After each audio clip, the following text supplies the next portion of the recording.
Hi, my name is Ellie Sutton. And I'm Lillian Clark. Today we're going to be talking about Preparing Teachers to be Advocates for English Learners by Heather A. Linville and Diane Stair-Fenner. And we will start off with the summary portion. So this article talks a lot about why teachers should be able to advocate for different ways that teachers should be able to advocate for their ELLs. And one of the main topics is why should we advocate for them? And this oftentimes, whenever we have a problem, we also think, why? Why does this need to happen? And one of the main things is because someone needs to do it. Oftentimes the minorities are the minorities for a reason, and they don't have someone that will advocate for them. And so if there's someone who's willing to do that, then they will be able to get the help they need. And also, many of the minority students, they don't necessarily receive the positive messages about their culture when they're in these different classrooms. They are thought less of, or they are mandated to only speak English, and this is very hard for them, as it feels like they're put in a box and they're not able to really express themselves or be who they really are. There are also many students who experience different types of segregation, and they could be economically, it could be racially, it could be linguistically segregated, and imagine all these different ways of just not feeling included. And so that's one of the reasons why we really need to advocate for them. But one of the main things that they talked about that the teachers are able to do would be just to notice. And so especially noticing when ELLs are denied access to education or a specific quality of education. So maybe they are being taught and they're getting an education, but it's not the type of quality of education that they need and they could actually be benefit from.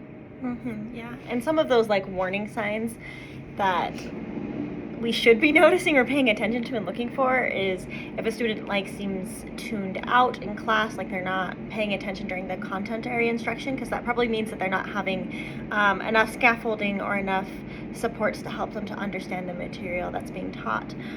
It also could be if you see an underrepresentation of minority students in any sort of extracurricular program, the after school things that you do, or in the advanced placement classes, things like that. If you don't see these students participating in those types of programs, it probably means that they're not getting the information that they need or the resources that they need, or like you were talking about, they don't get the support and the encouragement from teachers that they need in order to enroll for those types of programs.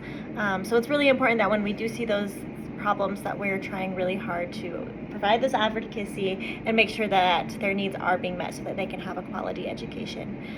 But with all of our advocacy, I thought it was interesting that the article talked about advocacy being scaffolded in the idea that eventually our advocacy should kind of diminish, and they should be able to advocate for themselves. They should know what their own rights are. They should know where they need to go in order to make a change, and who they need to reach out for when they need help.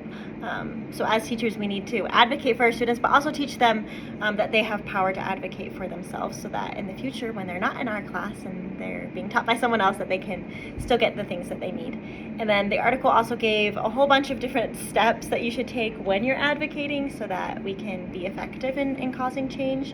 And a lot of that had to do with knowing the law, knowing what rights our students have, what policies relate to the problems that we're seeing in a classroom, so that we know also who to reach out to and where to go in order to affect change.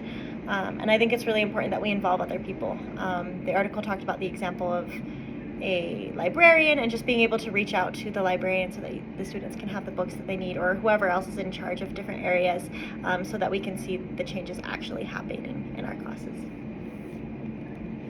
Okay, we'll now move on to the praxis portion. So one of the things that I really liked from this article was the importance of identifying our allies as teachers, because I think it's something that can become very daunting when we feel like we have to fix every solution and find every problem and figure out an answer for all of those.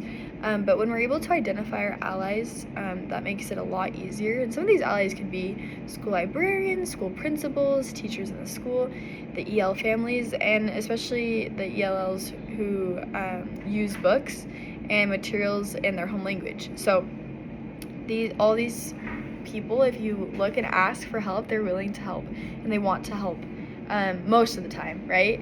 But there are a lot of people who may not say that they are ready to help or be very vocal about it, but they are there and they have the resources. We just have to ask as teachers. So I want to really be able to do that and draw upon my resources. And yeah. Yeah. Something that I want to apply from this article is paying attention to the list of like warning signs that they pointed out for when students are struggling or maybe are not receiving the quality education that they deserve.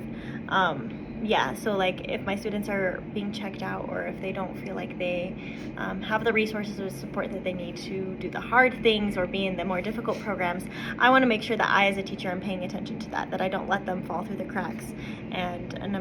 Yeah, I just want to know what those warning signs are so that I can pay attention and recognize when it's time for me to give more attention and support to my students.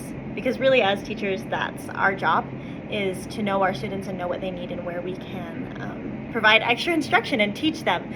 So I think it's really important that I know what the barriers are that my EL students are facing and recognize when they're struggling with those so that I can make that positive action and begin the process of advocating for them. Okay, we will now talk about the reflection portion. So I really like this article, and I thought it was great to give us teachers tools on how we can best help our students.